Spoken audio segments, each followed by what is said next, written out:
నీ ముందున్న వ్యక్తి ఎంతటి గొప్పవాడైనా సరే, నీ ముందున్న వ్యక్తి రెవరెండ్ అయినా సరే, బిషప్ అయినా సరే, ఇంకా ఏదైనా సరే, ఎంత కోట్ల ఆస్తి ఉన్నా సరే, ఎన్ని సంవత్సరాల సీనియర్ అయినా సరే, వాక్యానుసారమైన మరి పద్ధతిని కాకుండా తప్పుడు విధానంలో వెళ్ళినప్పుడు ఖండించగలిగిన ధైర్యం నీకుందా? అటువంటి రోషము నీకుందా? ఎందుకంటే అటువంటి వారిని చూసి కొన్ని వేల మంది దారి తప్పిపోతున్నారు కదా. నాకెందుకు లేని చూస్తూ ఊరుకుంటావా? నాకు సంబంధం లేని విషయం అనుకుంటావా? అమ్మో, నేను నిన్న కాక మొన్న యేసుప్రభుని నమ్ముకున్నాను కాబట్టి నేను చెప్పడానికి నాకు అర్హత లేదు, అంత గొప్పని నేను కాదు అని భావిస్తున్నావా?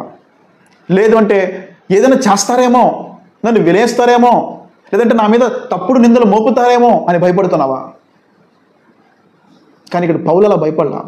రోషము కలిగిన వ్యక్తి పౌలు. తన ముందు ఎవరున్నా సరే, మనందరికీ తెలిసిందే, రాజులు సైతము ఉన్నా సరే పౌలు గారు ఎక్కడ రాజీ పడకుండా మరి ఆయన క్రీస్తుని గురించి స్వార్థ బోధించడం మాత్రమే కాదు, ఖండించాడు కూడా. తప్పు చేసిన వారిని కూడా ఖండించారు. మనం గమనించినట్టయితే మరి బాప్తీసం ఇచ్చి యోహాను గారు మరి హేరోదు రాజు తప్పు చేసినప్పుడు తన ముందు రాజు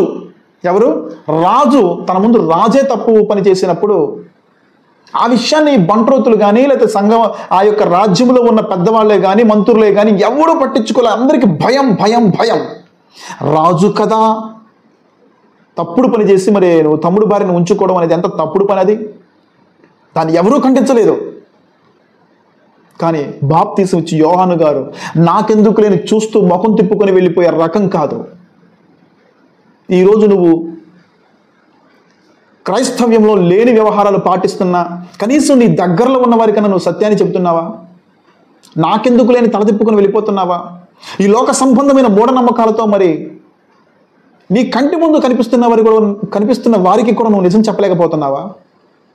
నాకెందుకు లేని ముఖం చాటేసుకొని వెళ్ళిపోతున్నావా? బాప్తీసం ఇచ్చిన యోహాను గారు అలా చేయలేదు.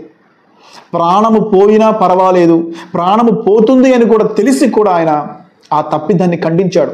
బాప్తీసం ఇచ్చి యోహాను గారు ఖండించారు కాబట్టే ఆ విషయం అంతా కూడా బాగా స్ప్రెడ్ అయింది. ఎవడూ సాహసం చేయలేదు, ఎవడూ పట్టించుకోలేదు, నాకెందుకులే అనుకున్నారు. కానీ హేరోదు రాజైనా సరే, ఎంతటి వాడైనా సరే, అది దేవుని దృష్టిలో పాపపు పని కాబట్టి, అలా ఎవడూ చేయకూడదు, అది తప్పు అని ఖండించాడు. ఒకవేళ బాప్తీసం ఇచ్చి యోహాను అది గనక తప్పు అని ఖండించకపోతే ఆ రాజు చేయలేదా ఏంటి ఈ పని, మేము చేస్తే వచ్చిందా అని ఖచ్చితంగా దారి తప్పే ప్రజలు అనేక మంది ఉంటారు. కానీ బాప్తీసం ఇచ్చి యోహాను గారు ఆ పని చేయలేదు. నాకెందుకు నేను వెళ్ళిపోలేదు, ప్రాణాన్ని కాపాడుకోవడం కోసం రాజీ పడలేదు.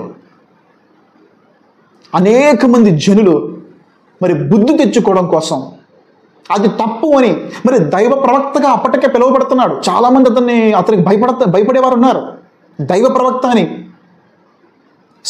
రోమా సైనికులు గద్దించాడు, ధనవంతులను గద్దించాడు, పరిశీలి శాస్త్రులను గద్దించాడు, అందరినీ ఏకిపారేశాడు.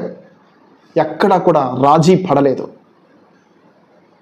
అటువంటి స్థితిలో నువ్వు ఉండి కూడా నువ్వు తలదిప్పుకొని వెళ్ళిపోతున్నావా? కనీసం చిన్న మాట కూడా ఇది కరెక్ట్ కాదు, ఇది తప్పు నువ్వు చెప్పలేకపోతున్నావా?